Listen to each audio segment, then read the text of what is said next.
You think you know Back to the Future. You've watched it. You've quoted it. You've probably seen it more times than you can count. But what if I told you that behind the laughter, behind the time machine, behind the iconic DeLorean, there were secrets that almost changed everything? Mistakes that slipped past the editors, battles that reshaped Hollywood, and moments so dangerous they could have ended the entire trilogy before it ever became a legend. This isn't just a movie story. This is the story of how a film survived rejection, recasting disasters, legal warfare, near-death accidents, presidential jokes, hidden bloopers, and alternate timelines, and still became one of the most beloved films in history.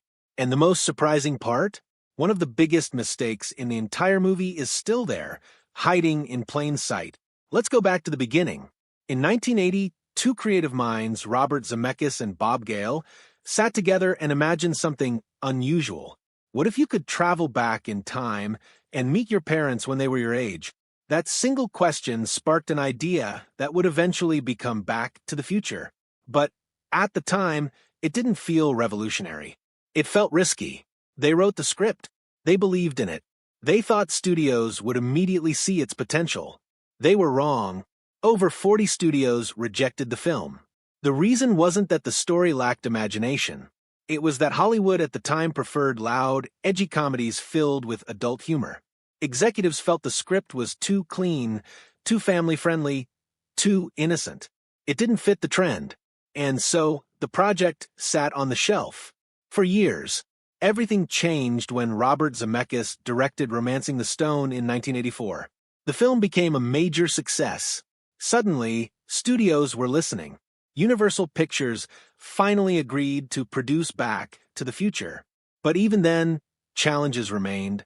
Casting became the next obstacle. From the beginning, the creators wanted Michael J. Fox to play Marty McFly. They knew he had the perfect combination of charm, energy, and comedic timing. There was only one problem. He was already committed to a popular television show. The producers refused to release him. So, the filmmakers made a difficult decision. They cast Eric Stoltz. Filming began with Stoltz as Marty, but something fell off. Stoltz was talented. There was no question about that. However, Marty McFly wasn't supposed to feel intense and dramatic. He needed to feel spontaneous, playful, slightly mischievous. After weeks of shooting, the team realized the truth. The tone wasn't working. In one of the boldest decisions in Hollywood history, the filmmakers recast the lead role, even though it meant reshooting massive portions of the movie and spending millions more. Michael J. Fox finally stepped into the role. And this time, everything clicked. Production wrapped in April 1985. The release date was set for July. That left very little time for editing and final effects. Some visual effects weren't completely polished. Some details were rushed, but the studio pushed forward anyway. When the film was released, no one cared about imperfections. Audiences loved it instantly. The chemistry, the humor, the adventure. It exploded at the box office, eventually earning over $381 million worldwide, making it the highest-grossing film of 1985. It became more than a movie. It became a phenomenon. The soundtrack climbed the charts. The DeLorean became an icon. Marty McFly became a cultural symbol. And yet, even in a film this successful, something slipped through. Something small, but impossible to ignore once you notice it. Every movie has minor errors, but Back to the Future has a few that fans still talk about decades later. One of the most famous occurs during the videotape scene.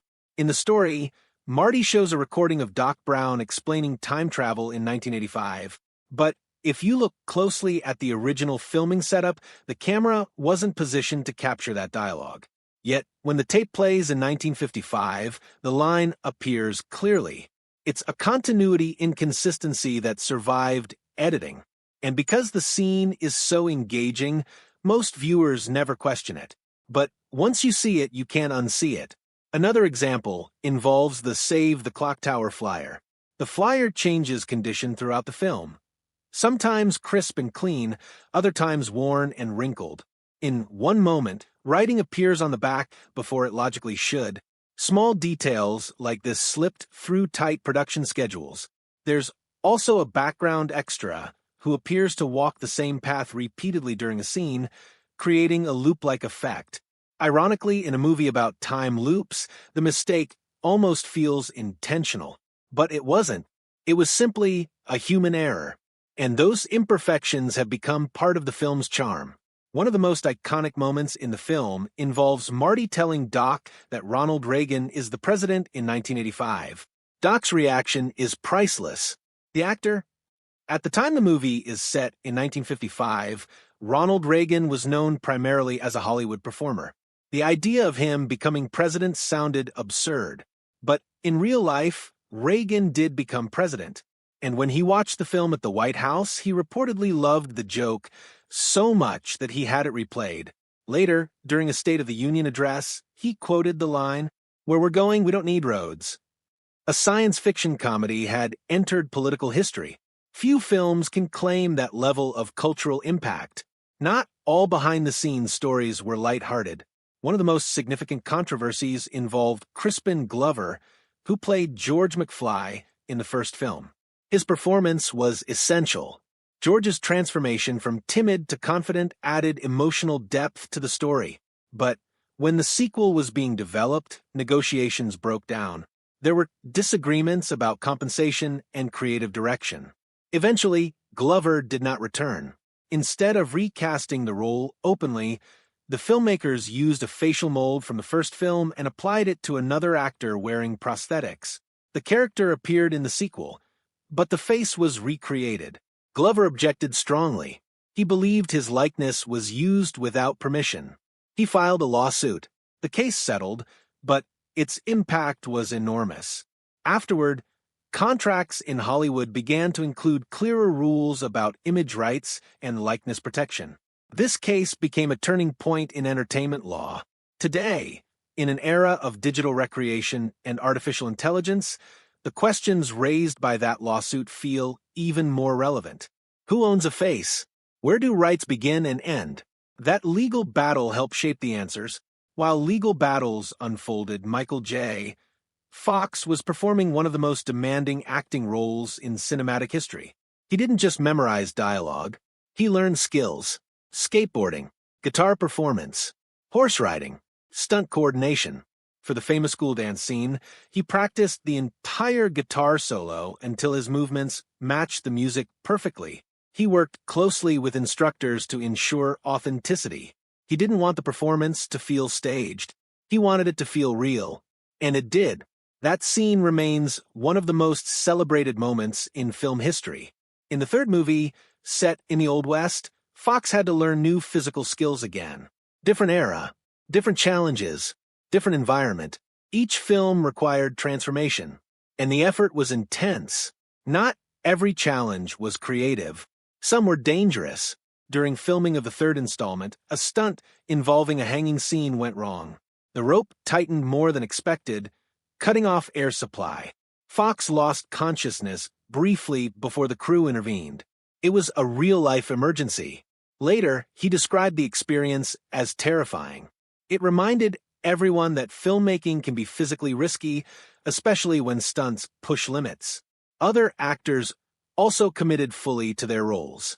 Some learned horseback riding for Western scenes. Others trained for fight sequences. The dedication across the cast elevated the trilogy. Early drafts of the sequel were very different. One version imagined time travel to the 1960s. Another explored darker tones. Casting alternatives were also considered for major roles. Several well-known actors were discussed for Doc Brown before Christopher Lloyd became the final choice. It's fascinating to imagine how different the trilogy would feel with a different cast, but the final combination created something unique. Chemistry matters, and this cast had it. Even with meticulous research, some details were imperfect. Calendar references in the script included technical inaccuracies. Certain historical events mentioned in passing were slightly misaligned with real-world timelines. Even the depiction of plutonium wasn't physically accurate. It was represented visually in a way that served storytelling rather than science. These are minor details, but fans who rewatch closely continue to spot them. What makes Back to the Future extraordinary isn't perfection. It's the combination of ambition, creativity, risk, and humanity. The bloopers didn't ruin it. The casting struggles didn't stop it. The legal battle didn't destroy it. The injuries didn't derail it. Instead, all of these elements became part of its legacy. Behind the polished surface was a production filled with pressure, innovation, and determination. And maybe that's why audiences still love it. Because it feels alive, not manufactured, not artificial, human. The film became more than entertainment. It became a cultural reference point. The DeLorean remains one of the most recognizable vehicles in cinema. The soundtrack continues to inspire new generations. The dialogue is still quoted. The themes, family, courage, responsibility, and consequence, still resonate. It was preserved as part of national cultural heritage, solidifying its status as more than just a box office hit. It became history. And yet, despite all the success, the hidden errors remain. Tiny continuity slips, visual inconsistencies, background anomalies. They survived editing. They survived test screenings. They survived decades of rewatching. And they continue to surprise new viewers today. That's the beauty of filmmaking. Even in a story about controlling time, time itself reveals imperfections. Back to the Future was born from rejection. It survived recasting chaos. It endured legal controversy. It faced dangerous stunts. It navigated alternate scripts. It overcame tight deadlines. And through it all, it became one of the most influential films ever made. But perhaps its greatest achievement isn't the box office numbers. It isn't the awards. It isn't even the cultural impact. It's that after all these years, people are still discovering details they never noticed before, still debating theories, still rewatching, still finding surprises hidden in time. And somewhere in that famous video scene or that flyer or that background moment, a small mistake is still waiting to be noticed. Because even in a story about time travel, nothing stays perfect forever. And that's exactly why it remains unforgettable.